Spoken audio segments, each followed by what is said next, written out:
বিসমিল্লাহির রহমানির রহিম। আসসালামু আলাইকুম ওয়ারাহমাতুল্লাহ। আমার প্রাণপ্রিয় দিনী ভাই ও বোনেরা, আশা করি পরম করুণাময় আল্লাহ তাআলার অশেষ রহমতে আপনারা সবাই ভালো আছেন এবং সুস্থ আছেন।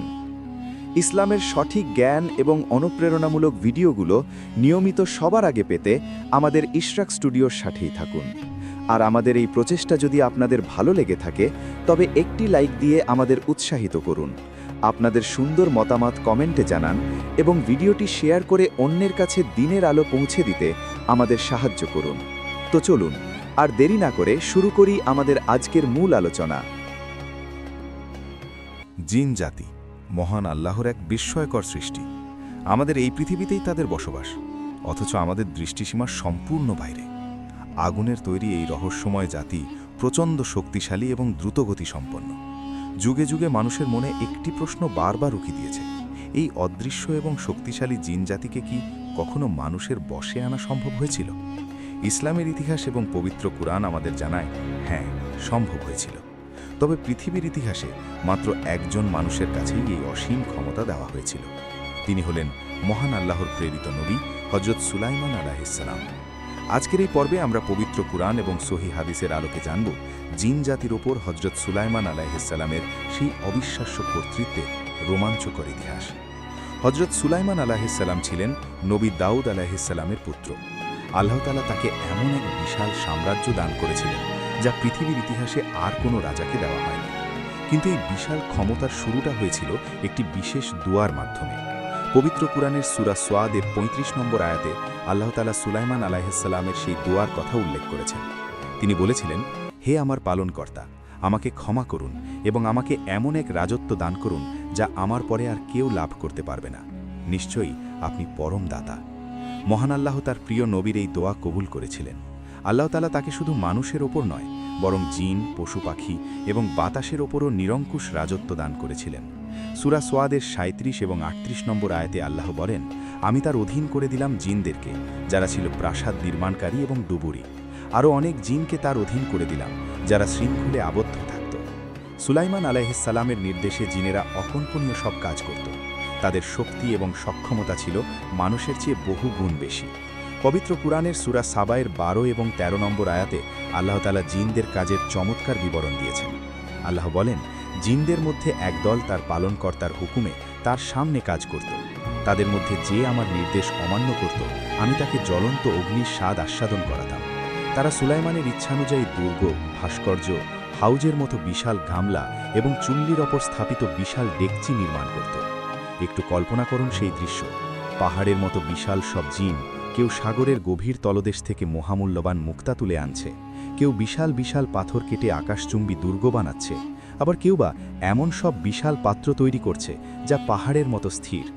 জিনেরা চাইলেই এই কঠিন কাজ থেকে পালাতে পারত না, কারণ কোনো জিন অবাধ্য হলেই আল্লাহ তাআলার পক্ষ থেকে তার ওপর নেমে আসত কঠোর শাস্তি। সুলাইমান আলাইহিসসালামের ভয়ে জিন জাতি সদা তটস্থ থাকত। জিনদের শক্তির সবচেয়ে বিস্ময়কর প্রমাণ পাওয়া যায় রানী বিলকিসের সিংহাসন আনার ঘটনায়। সাবা নগরের রানী বিলকিস সুলাইমান আলাইহিসসালামের দরবারে আসছিলেন। সুলাইমান আলাইহিসসালাম তার দরবারে উপস্থিত সভাসদদের বললেন, রানী এবং তার দলবল আত্মসমর্পণ করে আমার কাছে পৌঁছানোর আগে তোমাদের মধ্যে কে তার সিংহাসনটি আমার কাছে নিয়ে আসতে পারবে? এই সিংহাসনটি ছিল ১০০০ মাইল দূরে ইয়েমেনে অবস্থিত, যা অত্যন্ত সুরক্ষিত এবং বিশাল ছিল। পবিত্র কুরআনের সূরা আন-নামলের ৩৯ নম্বর আয়াতে আল্লাহ তাআলা সেই রোমাঞ্চকর মুহূর্তের কথা তুলে ধরেছেন। জিনদের মধ্যে এক বিশাল দেহী এবং শক্তিশালী জিন, যাকে ইফরিত বলা হতো, সে দাঁড়িয়ে বলল, আপনি এই স্থান থেকে ওঠার আগেই আমি তা আপনার কাছে এনে দেব। আমি এই কাজে ক্ষমতাবান এবং বিশ্বস্ত। চিন্তা করে দেখুন, ১০০০ মাইল দূরের একটি বিশাল সিংহাসন মাত্র কয়েক ঘন্টার মধ্যে নিয়ে আসার দাবি করছে একটি জিন। এটি ছিল জিন জাতির অবিশ্বাস্য শক্তির এক জ্বলন্ত প্রমাণ। যদিও পরে একজন কিতাবের জ্ঞানসম্পন্ন মানুষ চোখের পলক পড়ার আগেই সেই সিংহাসন নিয়ে এসেছিলেন, কিন্তু ইফরিত জিনের এই প্রস্তাব থেকে আমরা জিনদের ক্ষমতার গভীরতা উপলব্ধি করতে পারি। অনেকেই মনে করেন সুলাইমান আলাইহিসসালামের পর হয়তো জাদুকর বা অন্য কেউ জিনদের বশ করতে পারে, কিন্তু এটি সম্পূর্ণ ভুল ধারণা। সুলাইমান আলাইহিসসালামের সেই দোয়ার কারণে আল্লাহ তাআলা জিনদের ওপর সম্পূর্ণ নিয়ন্ত্রণের ক্ষমতা অন্য কারো জন্যই রাখেননি।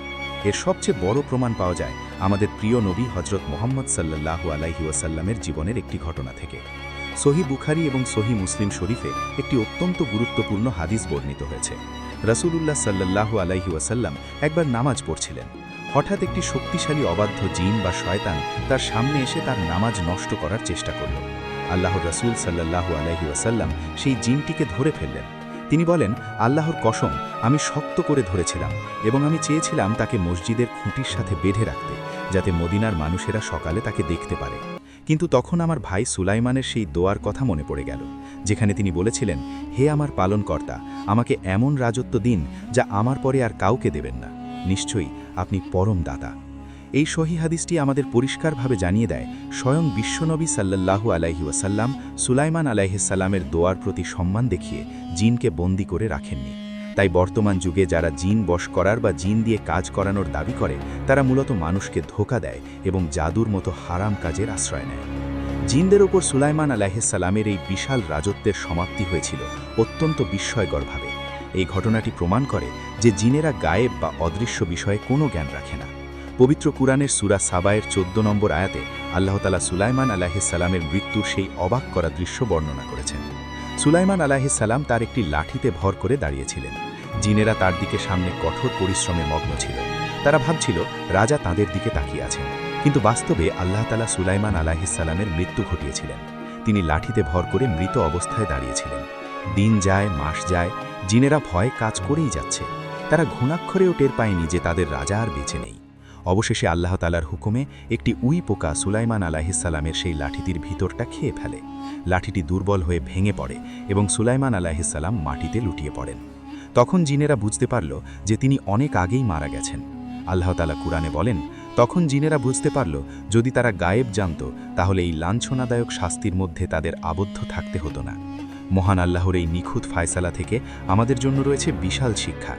জিনেরা অনেক শক্তিশালী হতে পারে, তাদের অনেক অলৌকিক ক্ষমতা থাকতে পারে, কিন্তু তারা ভবিষ্যৎ বা অদৃশ্য বিষয় কিছুই জানে না।